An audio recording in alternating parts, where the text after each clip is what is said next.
Well, hello, everybody, and welcome to Media Monday on the IBM TV network, International Broadcast Media. We have a very special guest today, but first on the panel, there will be myself and David, David K. Johnson, who's a Pulitzer Prize winner, says he's going to join us in a little while. But we also have Christy Peel from Media Minefield. You're back again. It's good to have you here. Now you Thank you. Which means you get to ask questions. As to rather than answer. And then as our special guest, we have Jeffrey Haslett, who is the CEO of the C-Suite Network. It's your first time on the IBM TV network. Could you tell us a little bit about who you are, where you're from, and what you do? In other words, the floor is yours.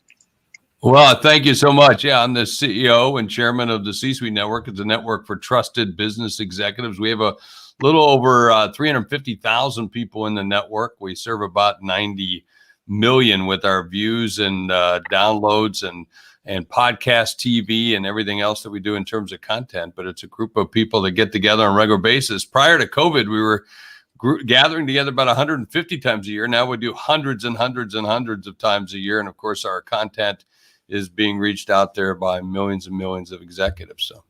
Mm-hmm.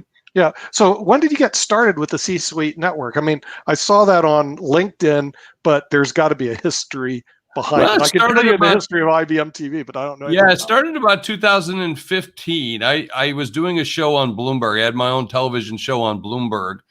It was a primetime show that I had. And of course, I'd done some TV and some other work prior to that. Was a former CMO of Eastman Kodak and judge on Celebrity Apprentice and all those kinds of things for years. And it just led me to just saying, hey, this content stuff is a pretty good gig. This is good stuff. We're reaching a lot of people. So decided to kick it off. I was going to be calling it the CEO Network, but we decided at the last moment. My show on Bloomberg was called The C-Suite with Jeffrey Haslett. And I took people into the C-suites of companies where 99% of the people who work in the companies never get to go. So. Yeah, and when you say 90% of them don't get to go to the C-suite, tell us a little about the C-suite that they're can't get into. Well, when you look at Fortune 1000, Fortune 5000, whatever, in terms of people who work for companies, most of them can't always go into the C-suite. Meaning they're not admitted at that level. I mean, in fact, some C-suites, the floors are even locked off by security, that you can't even get in there or can't get into the boardroom. So many people, even though they work for the company, never get a chance to meet one of the key officers of the company, which is kind of sad in terms of the way that they operate their businesses. But that's the way it is in major companies. I used to be the chief marketing officer of Eastman Kodak, and I can tell you, I used to go around to all of our plants, and just in Rochester alone, we had over 400 or 500 buildings. And, and I remember meeting employees. They said, you're the first officer I've ever met. And they'd been working the company for their lifetime. So, when you have like 150 or 200,000 or as much as, Eastman Kodak at its time, 498,000 employees at one time. That's a lot of people around the globe. So this gave everybody an insight into what's going on, at that boardroom level or at that C-suite level with the chief marketing officer, chief financial officer, chief sales officer, chief operating officer, and of course the CEO. Mm-hmm. Yeah. And Christy, you're the head of Media Minefield. Tell us a little bit about, I know you've been on before, Media Minefield, but again, this gets rebroadcast all over the world. They may not have seen the first one, but they'll see this one. Tell us a little bit about your company, who you are, what you do. Sure. Well, thanks for having me back. It's nice to be a panelist this time. My company is based in just outside of Minneapolis called Media Minefield. For 12 years, I was a television news anchor and reporter at different stations across the country, did a little national work as well. Started this company in late 2008, that was when I was laid off, in 2010. So I'm over 10 years old now, the company is, really to disrupt the PR industry, to change it. We focus on earned media, owned media, some paid media, social media, crisis, those types of things. We are over 40 people and growing, and have clients from small to billion-dollar brands across the country and across the US and into a couple other countries as well. So again, a pleasure to be here. hmm Yeah, and Jeffrey, you're telling me some great numbers because the thing is, we had the head of the. He might be on later on today. He's head of the esports network, which I was not familiar with, but apparently it's a worldwide network. You find out these networks, I go, I never heard of it. But he said the key is distribution, distribution, distribution, just like real estate Yep. is location, location, location. But you told me some very awesome numbers in terms of your viewership. How did you get from where you are to where you're at today? Painfully. Pink Painfully. Floyd? You know, Okay, when you're talk on to me about Pink when you're on the Floyd. cutting edge, you're on the bleeding edge. You know, when we started with OTT, I was watching, when my show on Bloomberg, and I actually had more people watching online than were watching through what was traditional broadcast media or cable. And I said, look, we should really do something with this digital. And of course, the time when I was at Bloomberg, they didn't want to do that. So I said, look, I'm going to go out and start this. So we started C-Suite TV. We started with just a couple of shows, and of course went what they call OTT, over the top Right. television, which is digital primarily. And then so we went and put our shows on Apple, Roku, Amazon Fire. And of course, now we're on all these digital networks, and it is all about digital in terms of getting it out, distribution, meaning digital distribution. And so now we're on United Airlines, Lufthansa, WestJet, and anywhere I can find a screen, I will put content on it for our audiences. And then podcasting, of course, started to explode, and now we have well over 400 podcasts. We have about 78 TV shows. And we grew our listenership last year just in podcasts by about 450%, 120% in new shows, 137% in new episodes. And we actually will see higher growth this year. I mean, a lot of people think, well, podcasting, geez, there's over 2 million of them here just around the world in terms of podcasters, but we're not even close to market saturation. And the same thing holds forth with TV in terms of what's going to be out there. And so, your other panelists had mentioned distribution. Well, that's the name of the game, is you got to be where the people are, where they either download you, watch you, see you. And it's no longer a game of the big box. It's a game of the tiny screen, or in this case, for a lot of podcasters, the ears, in terms of being able to get on those devices. Mm-hmm. Yeah, but here's about my experience with podcasters. I don't know if it is about yours. We right now went from, we actually did start many years ago with a company called PBS doing broadcasting.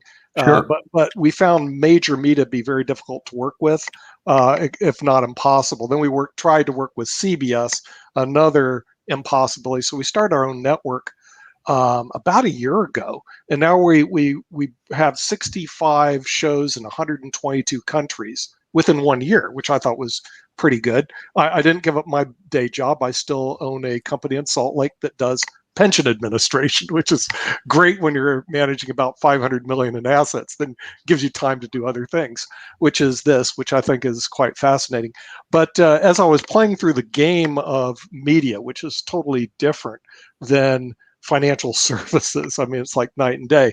I went to a meeting called NAPTI, the National Association. Okay, right. I got to meet with Lou Martin, who was the founder, hung out with the people. But I found out the whole place was very interesting. It was like a policy of exclusion on the major networks. And then they would cry that OTT programming is eating their lunch if you look at all the numbers. And they say there's nothing we can do about it. In other words, all of a sudden they throw their hands out and say there's nothing we can do about it. Is your company, are you just basically taking a niche that the major media isn't going into? Is that what you're doing? No, it's not taking a niche. It's carving out and serving the people the way they want to be served. When you walk into a bar and the bar owner knows you, or the waiter knows you, before your rear end sits on that bar stool, they've got a glass of scotch, at least when it comes to my case, waiting for me. And that's really what we're talking about.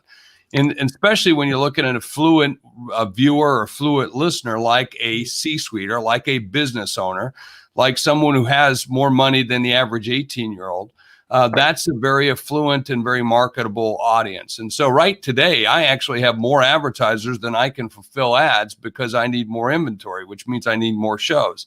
And that's a great problem for someone to have. And I've worked with CBS, I've worked with NBC, I've worked with the majors. And of course, you remember the famous quote from Les Moonves, why would I bend over to pick up digital pennies? Well, let me tell you what, those digital pennies add up to digital dollars. And so it's all about numbers. It's all about frequency. It's all about, making sure you're serving the people. So it's not necessarily filling a niche as it is serving the people that want to receive the content. And that's really what it's about, and providing great value. If you don't provide value, no one's going to watch, no one's going to listen. Right. So you just have to be able to, put it up to people the way they need to be watched, or need to watch it or to listen to it. Right. Christy, is that what you're seeing right now? In other words, the way I'm looking at our delivery system, and of course, with I think we have like 20 or 30 producers, and they distribute in different formats. But on the shows that I work on and I distribute, I actually go to the social media sites that are interested in our type of programming and distribute it right to them so they can pick it up. In other words, and some of the other shows that we have, like Chess Stars, which you may have met, Sasha Starr runs that one.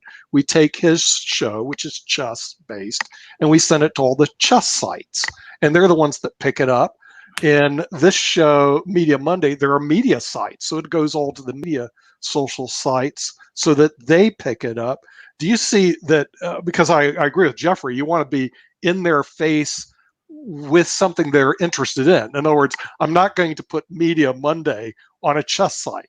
They will throw us off. They'll hate it. They'll go, I don't want anything to do with the media. What are you guys talking about? We could care less, right? They'll castle you out of there is what they'll castle you out. There you go. You're castled. You're out. Do you see that to be the future of media? In other words, distribution to the person who's interested in watching that particular media?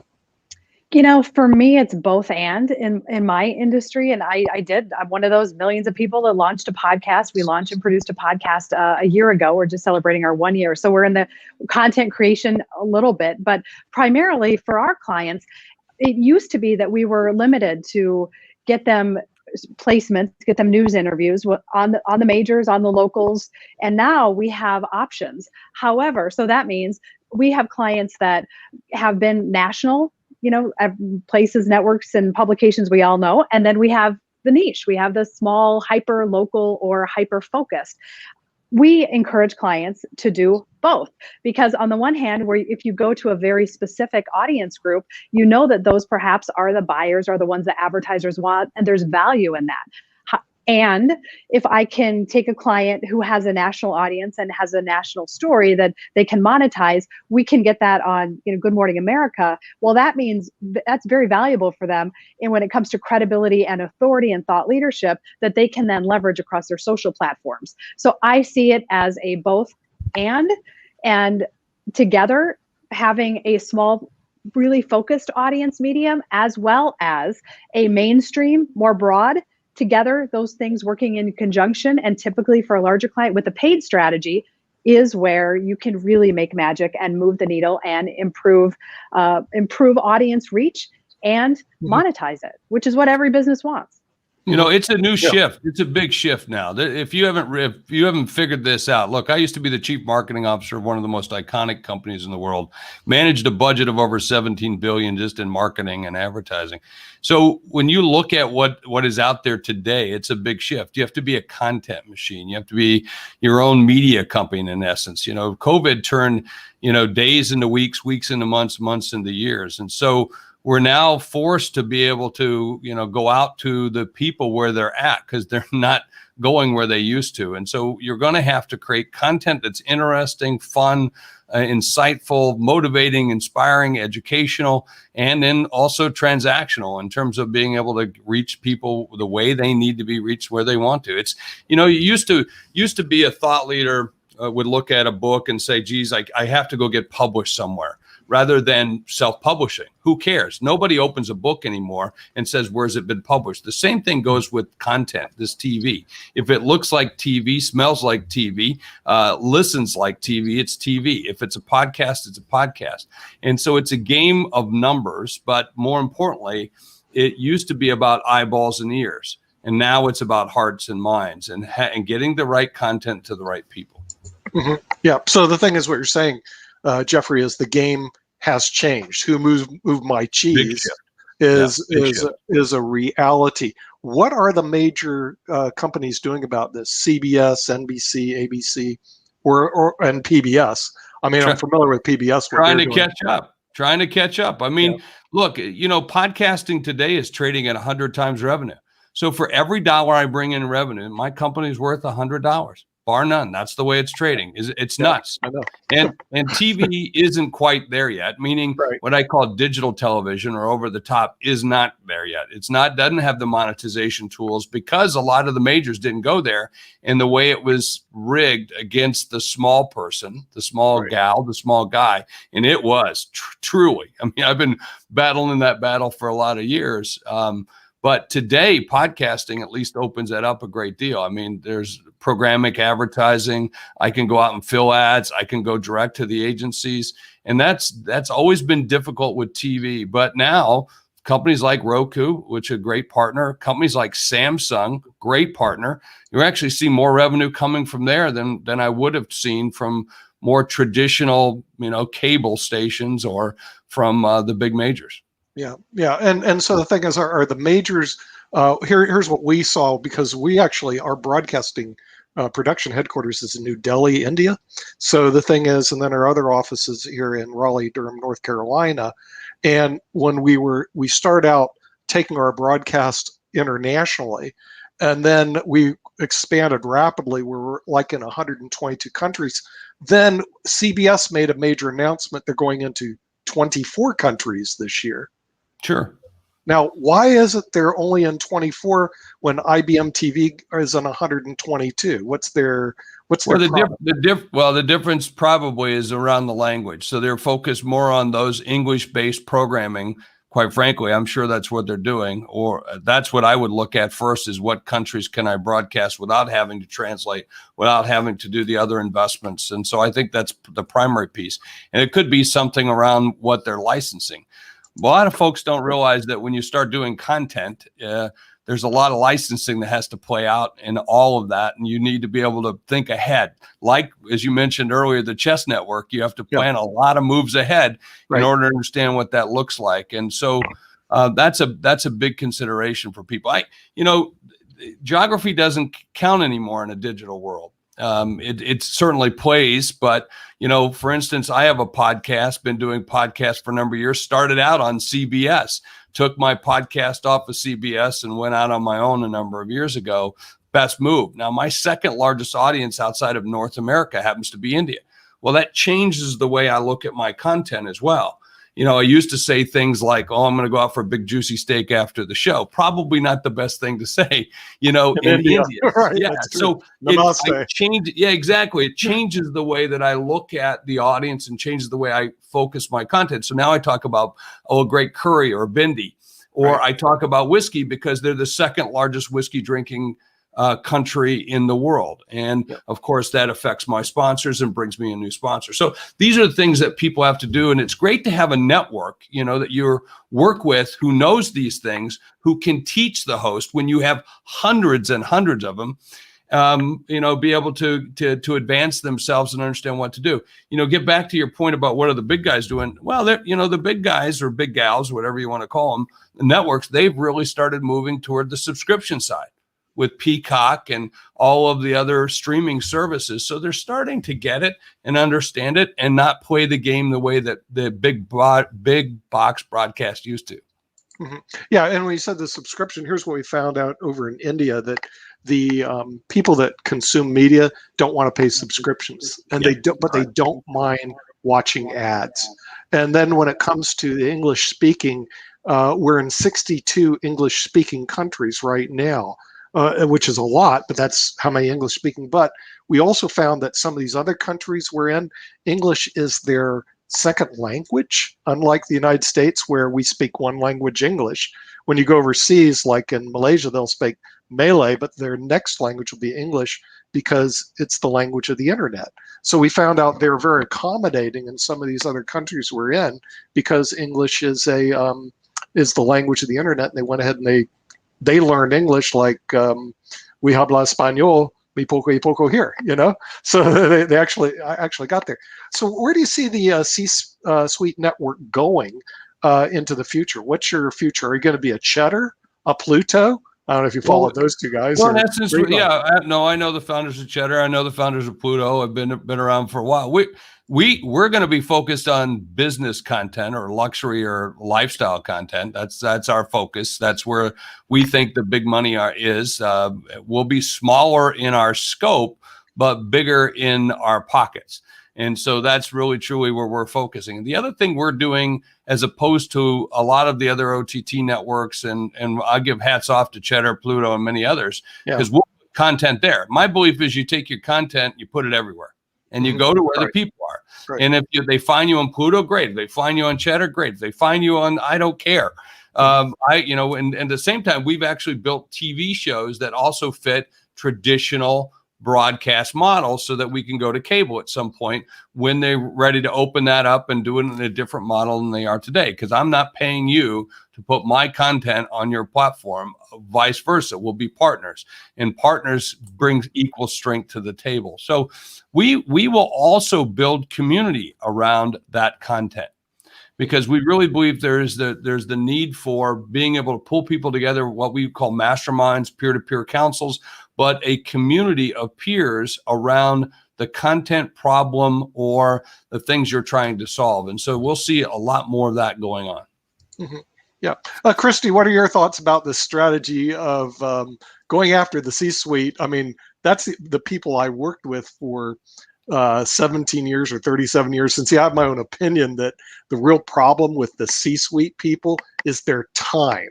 In other words, like if you're going to get an hour of their time, you better talk about something that's very important and interesting to them, because otherwise they got to move on because they're working all the time. Well, what are your thoughts about the strategy of going after, I call it the 1%, which is a big number, What's your thoughts on that? I think it's interesting, and there are audiences that look for content, and there are audiences, especially specific audience like the C-suite, that feel like a majority of content is a waste of their time. So if they could go one place and get content that really feeds them, that is meaningful, that's a better use of their time than spending a half an hour that nothing is valuable. I have a question for you though, Jeffrey, is I work a lot with emerging entrepreneurs through DePaul University, through Bethel University, and young people that are coming up and see themselves as leaders and can aspire to C-suite on some level, whether it's within their own company or someone else's company.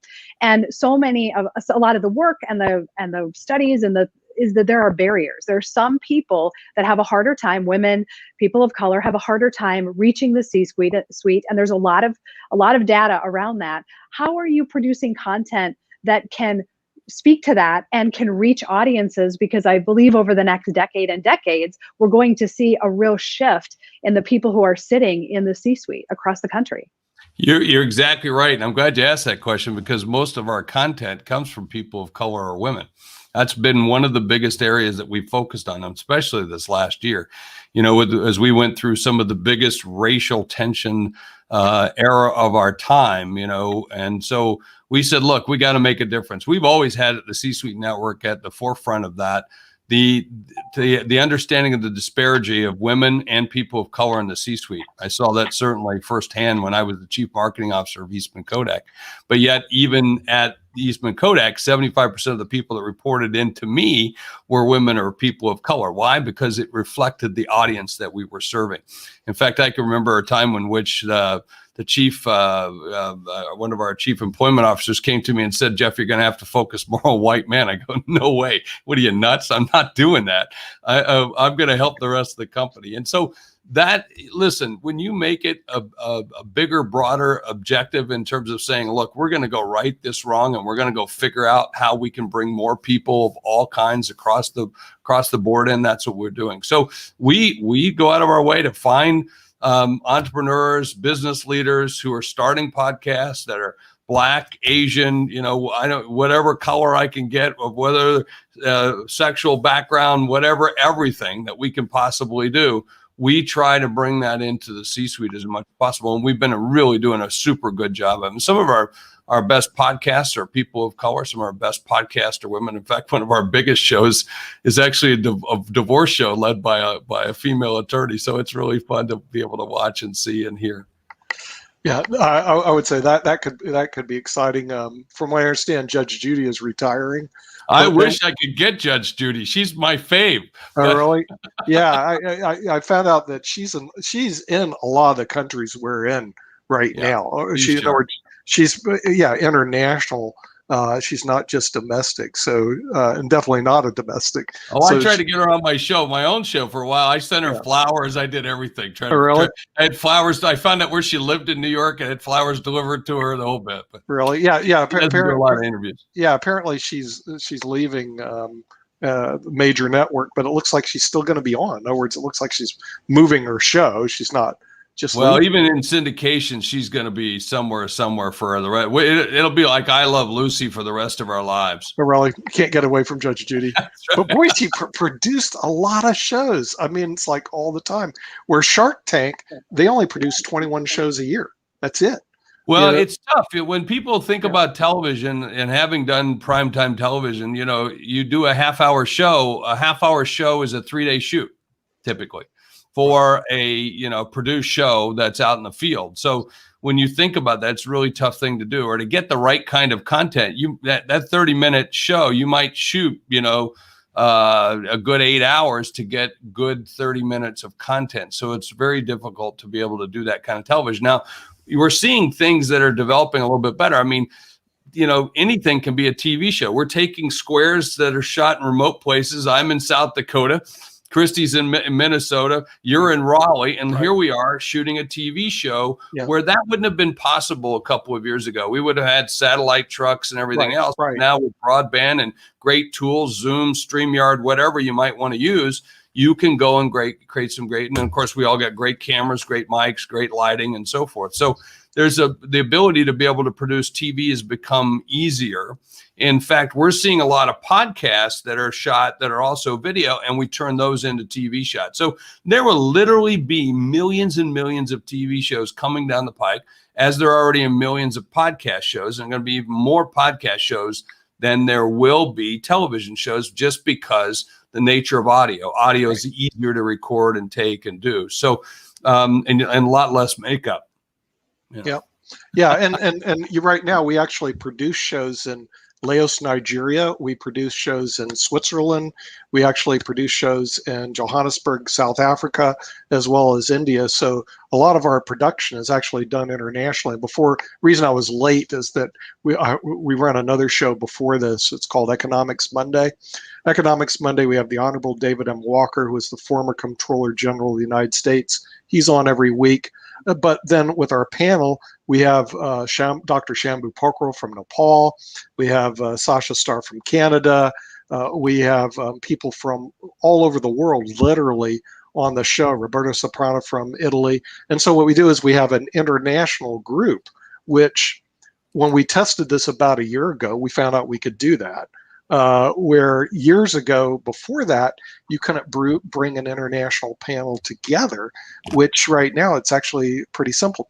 So do you see this expansion of media to be more international? At least that's what we're seeing, that everything is located around the United States of America. Oh, if you're asking me, without question, you're going to see that. And I think you'll see a breakdown of those borders very quickly. I mean, there's no reason why you can't have a show from anywhere, and there's no at least license to a certain IP, meaning geographically, that I would see anywhere in our future. I just think those are where we've always thought. We think about, U.S., we think about the U.S. first. Of course, America thinks about America before anything else. And then we start thinking about the rest of the world. So right.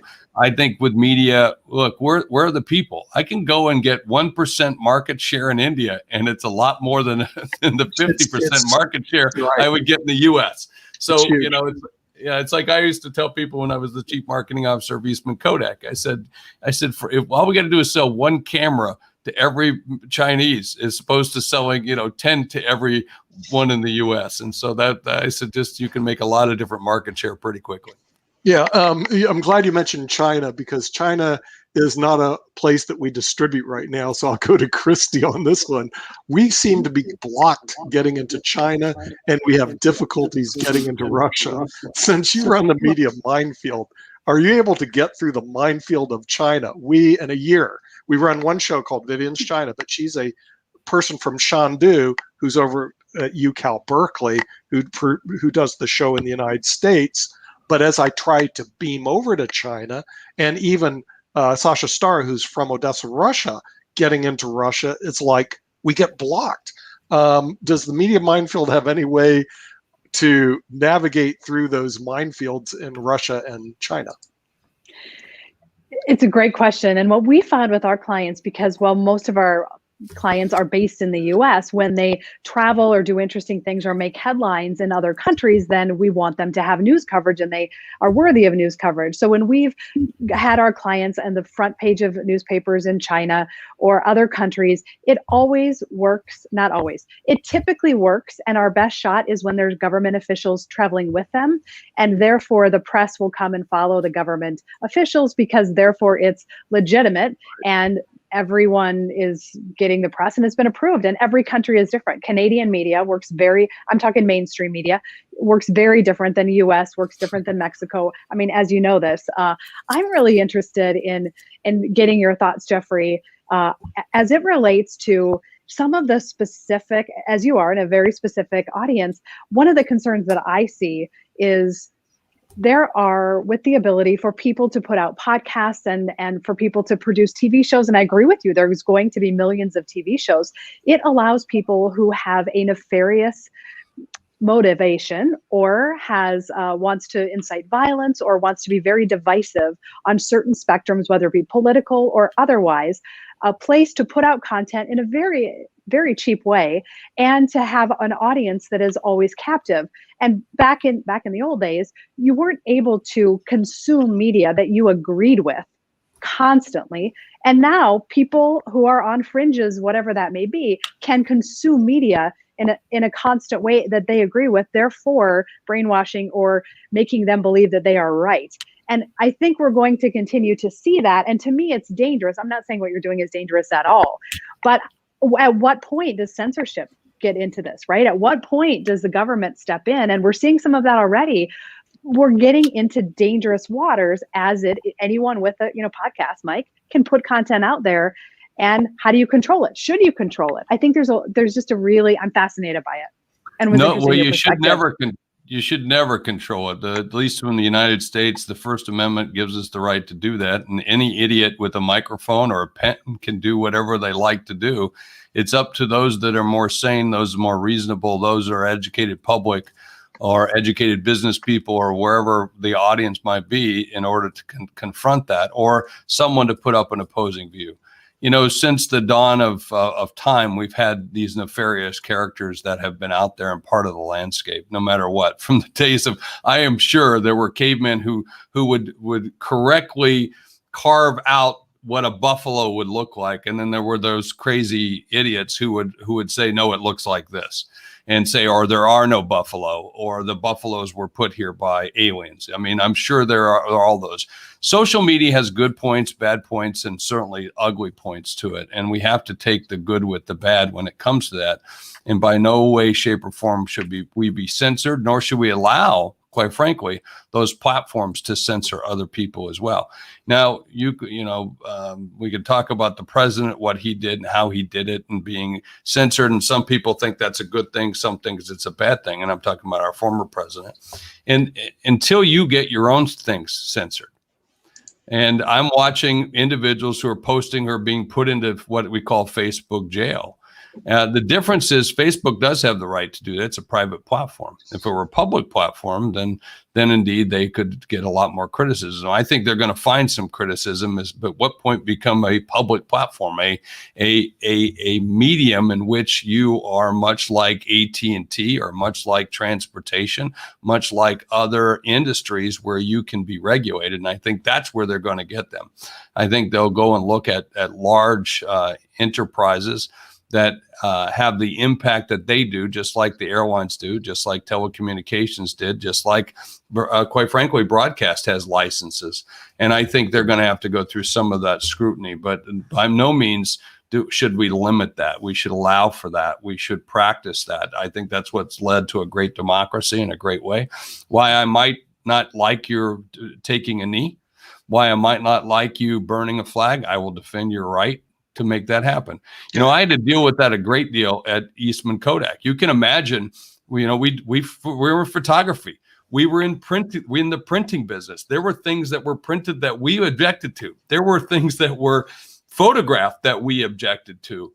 But there were things that were even said about Kodak that we would have to defend, and or at least not necessarily defend, but have to recognize and have to at least have an understanding that even though we might not like it, we will support that it can be done. And I think that's the key thing, is you've got to really be grounded in your values and beliefs in order to protect those freedoms. Mm-hmm. Right. So the thing is, there's also a protection, isn't there, 258 that protects the media from getting sued for distributing, content across the media right now. In other words, but who's the media?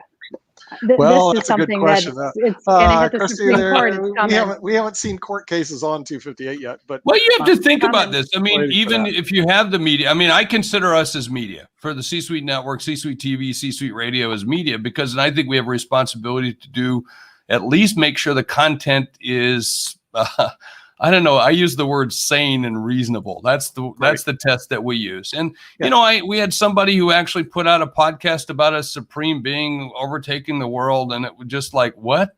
Excuse me? When you did this interview with this person, were you on drugs or were they on drugs? And I actually said that to the podcaster. And then I pulled it. I said, you're not putting it on our network. And she said, well, I'll take my business somewhere else. Okay. No, that's your prerogative. And I think that's the way you can look at it. You just say, hey, what fits for our network? What fits for our table? What fits for our genre and for the people that we serve? And that's really, you have to take that in consideration. Right. Yeah. So the thing is that you have to have some overseeing the producers, but for the most part, the producers are free to produce whatever content they want. Would that be correct? Is that what you're looking at? Yeah, by and large, that is true. I mean, Right. I don't want to limit someone. I mean, you know, it's like, you know, in our television, someone said, well, you got two people, you know, on Zoom with headsets, and they go, well, that's not TV. I said, who said it's not TV? They got 50,000 people watching a day. Who am I to judge what I think is good quality or content? Now, what's their, you know, I look at their content. Tell me the nature of their show. Is it around business? I mean, we've had people come to us and say, for instance, we're in the business of X, Y, and Z. I said, well, that's really not our business. That's a business of that. And maybe you should look at a gaming channel or go look at this or this or this. Those are better appropriate places than ours. We're not going to be able to help you. And if we're not going to be able to help you, really shouldn't serve you. Mm-hmm. Right. So what is your vision for the C-Suite network over the next 5 years? What's the vision that you're looking at as you look into the future? It's big. Just got to go big. I mean, it's a numbers game for us about adding more zeros. I mean, first of all, we're doing a great quality job, and we got the great vetted executives, trusted executives who want to use content to grow their business, grow their reach, grow their relevancy, their influence, their knowledge, and of course, obviously, their lives. And so that's what we're going to continue to do. We're still at the baby steps of this. I mean, you look at North America alone. There's 28 million businesses in North America. 28 million. Well, I'm only serving, a few thousand, right. tens of thousands, right? So when you look at that, now how many businesses are there in the world? Well, the world's my limit. Well, then once we hit the world, now I hear we're doing this stuff in Mars. Who knows, where I can go from there.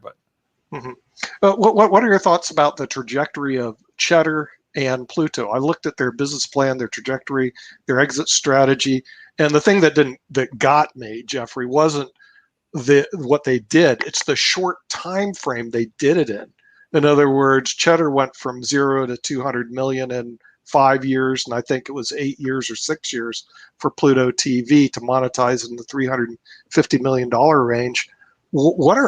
How did they get to these what I call short trajectories? And I've also seen certain OTT programming that I call Flatline. They've been around since 1997 and gone nowhere. And I go, wait a minute, I don't want to do that. They're giving people what they want. That's the key. That your business will be successful, and it doesn't make a difference if it's TV, it's podcasting, it's newspapers, it's a dry cleaner. If you serve the people, if you capture their behavior, you will do business. During COVID, we captured people's behavior, meaning that restaurants retooled themselves. You don't have to come into the restaurant. Come to us. We'll stand by the curb and feed you. We'll deliver it to you, or we'll take it to your house. We'll rechange our menus and make food that travels well. Right. So you could take it home and reheat it up. So if you serve people and capture that behavior, you'll be fabulous. If you don't capture behavior and you build a baseball field in the middle of Iowa, no one will come. You'll just be in a baseball field in the middle of Iowa. But if you build a baseball field where people go and watch and play baseball, well, now you're talking. And that's what other, I'm not going to comment on what other businesses need to do or how they need to do it themselves, unless I'm doing commentating, which I'm not doing today. But the key thing is to be able to, capture customer behavior. Now, what about fast food versus eating a nice meal? Different prices. Yeah, well, some of the discussions we had with our producers, a lot of our shows are an hour long, all across our network. And the thing is, I talked about, what about a half hour or even 5 minutes? Or I love this question. Okay, well, it is a good question because I get some pushback from the producers. We love the hour. Yeah. And I go, well, you love the hour, but media doesn't consume an hour. They consume 5 minutes and 3 minutes. So what are your thoughts on that? Well, that's because we taught them to do that. Let me tell you what was the last time you binge watched Downton Abbey? I've watched Downton Abbey like 9 times, right? If it's good content, you'll watch it. If it's great content, you'll listen to it. No doubt about it. And you'll do it over and over and over again.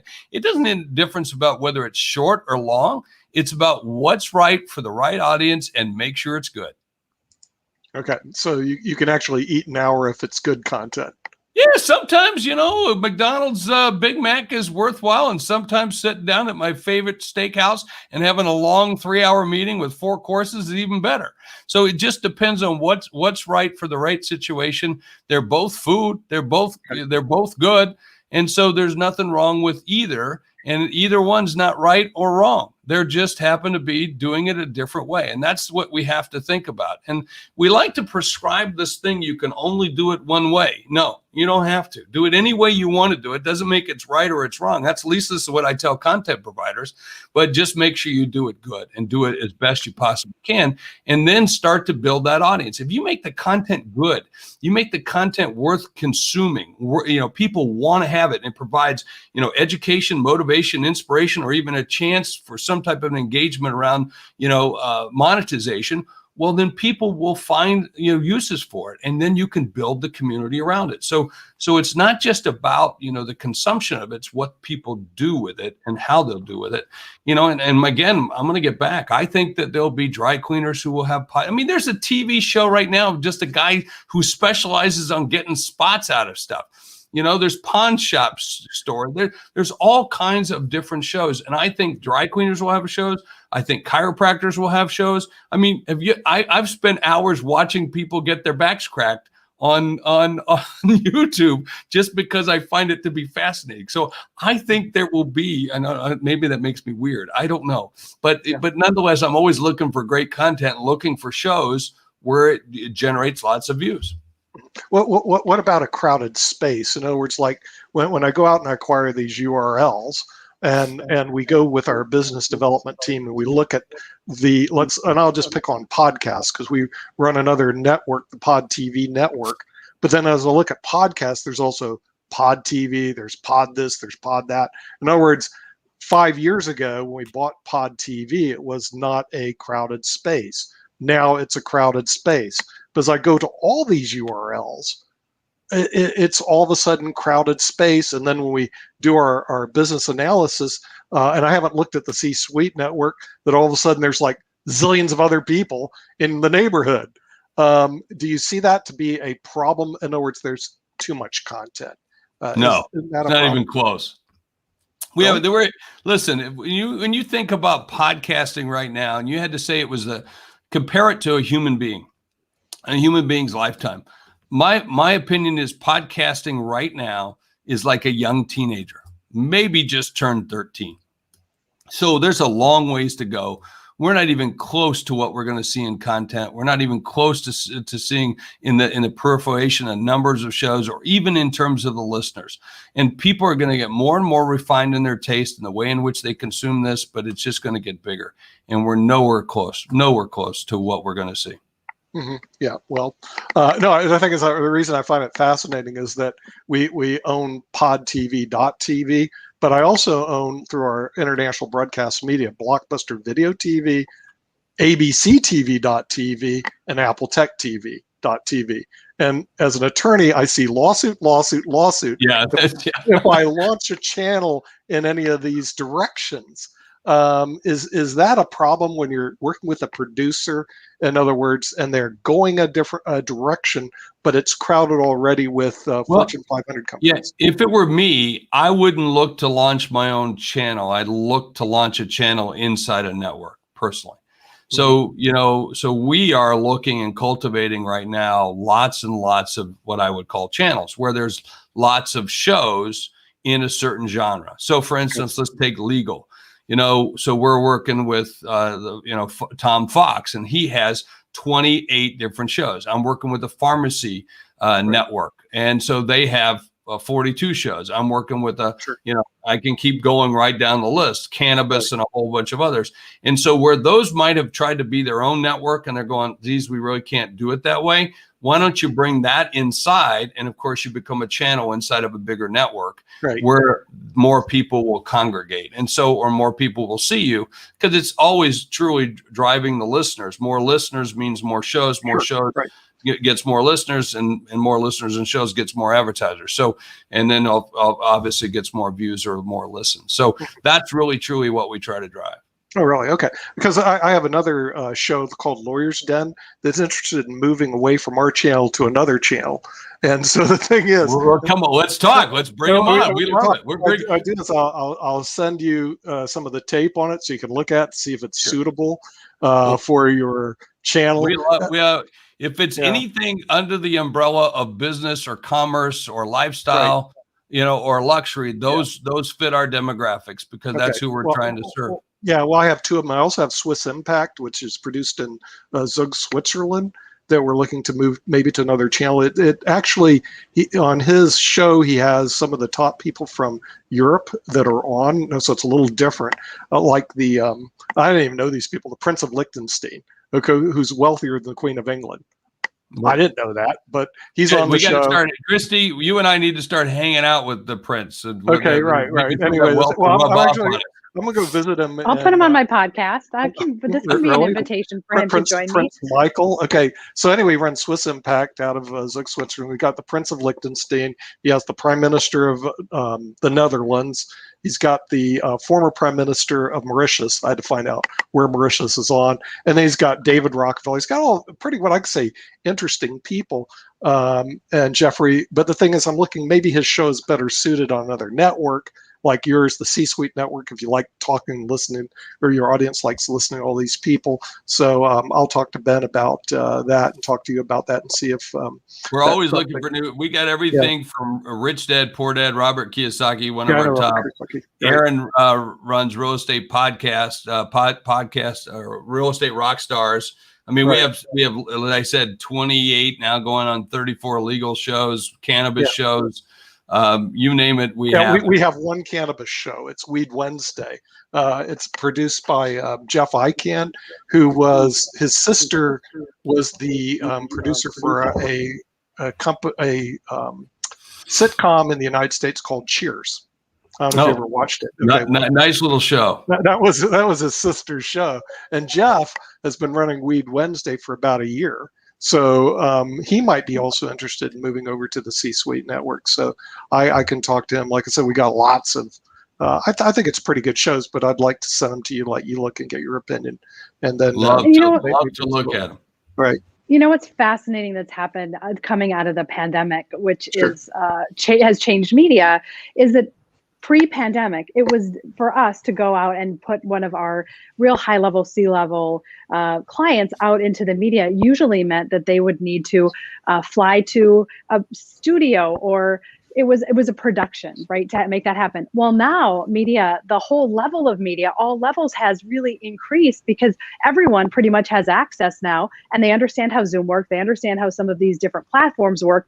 So we're seeing mainstream media as well as all the niche medias having a higher level of people on, including, I've been shocked at my podcast who is willing to come on and who's willing to share their story, because the whole game has changed. So it's really beneficial for everyone who's putting out content, because you can really access higher level A-list people that wasn't the normal. That wasn't what we did pre-pandemic. So the pandemic has so changed media in many ways, but just the level of guests is one as well.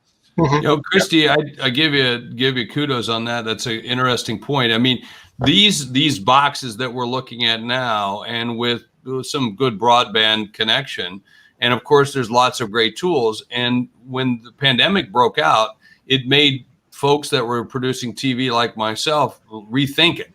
I thought, well, if CNN can do it, we should look at doing it, because I used to have to go into a studio in New York. I'll give you a good example. We have a show called Bestseller TV, which features authors of books, best-selling books, and we interview them. And it's the only show that is dedicated to authors with best-selling books. And so we give them about a 12.5-minute segment, put two of those together. Now I got a traditional TV show.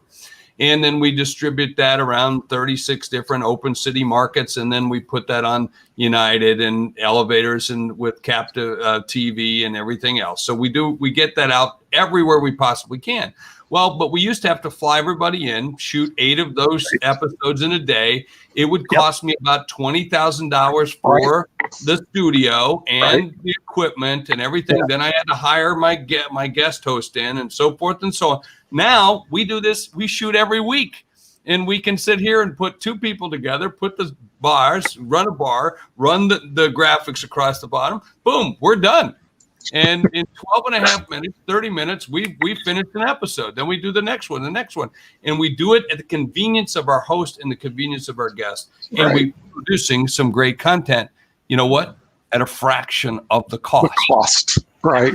Okay. I'm so totally with you, because we did a series. We're working with PBS on the Federal Reserve. So we flew to Chicago, and first of all, it took us 6 months to get an interview with the Federal Reserve out of Chicago. We flew to Chicago. David Walker, who's been a great support of us, flew in from Washington, D.C., put a whole show together, but just filming that show was like $20,000 just to film a 5-part series. And I'm going like, you can bleed to death. Getting you got by cheap if it's only $20,000. Normally, when we're shooting a show, it's about $30,000 a day, depending on what the day is and how many sticks you put. What you say in the biz, for those that are watching and listening, it's for the sticks you put down, which means a camera that you put down, and you're usually shooting with a 3 or 4 camera shoot. Yeah, it was a 4K cameras, the whole bit. But the thing is, what I found out, though, Jeffrey, is the production costs. I said, look, we're going to go out of business real quick, because the production costs is just going to eat us alive. In other words, by the time, because once you get your content, you still have to distribute the content, monetize the content, and you're holding the bag with a lot of very expensive content. Then the technology improved. Like we're using StreamYard technology for this one. We start off using actually a GoToMeeting, and then we had to send it somewhere, and then we had to bring it back in, and then we'd send it back out. Then GoToMeeting. Now StreamYard allows us to broadcast live over all these platforms, which we're doing right now. But then we take the content and we VOD it to all these places. But the thing is, it didn't cost an arm and a leg to do. So what does cost it is to make sure you have good quality content. That's the problem. And some of the podcasters I've interviewed, the content was kind of not great. And I don't know what you do when you see some of the content, you're going like, it's not really going to play on the network. So what do you do with content providers that the content isn't that great? Well, but again, I'm struggling with this, because who am I to say it's not great? It's not. It's not what I would do. It's not what I would have at the top of the network, but it's still content. and Right. content plays. And Yeah. so now it's more about not so much what am I going to do with it? What is the person that's creating content going to do with it? Because content should be stepped and repeated. You should be able to take that content, repurpose it 9 different ways, and activate it at least 15. And that's really what we teach people at the C-Suite Network is, we're going to help you do the things you need to do to get the message out to the people you want to reach. The end of the game. That's the game. And so how can we go out and play the game? And by playing the game means we're going to have winners and we're going to have losers. But you want to be on the winning side, and that the winning side's in generating content. And the better the content, fantastic. More consumable, meaning it's got higher quality to it, even better. And that'll get your chances of getting noticed a lot more. Mm-hmm. All right. Yeah. By the way, very, very good point. And with that, we're at the hour. So I do want to thank so we're going to go off the air in just a minute. The thing is, I'd like to thank our special guest, Jeffrey Haslett from the C-Suite Network, and Christy Peel, who is actually the CEO of Media Minefield, and also all of our viewers across the world who watch Media Monday. We will see you next week on our show, Media Monday, and hopefully we'll be able to get Jeffrey back, and then I could put him together with David Cay Johnson's supposed to be here, but he's trying to get his book out. That's the reason he hasn't shown up. He's got a new book. He's a tell him we have a Pulitzer show Prize winner. for him called Bestseller TV. I will. And the thing TV. is, yeah, I think he lives in Rochester, by the way. He teaches at Syracuse University, so he's a pretty good guy. But hopefully we'll have him back next week on our show, along with Bill Denko. And by the way, Bill Denko said you did a great job for him, Christy, on his book, who wrote The Millionaire Next Door. And he'll be on hopefully also next week. So thank all our viewers, and hopefully we'll see you all next week.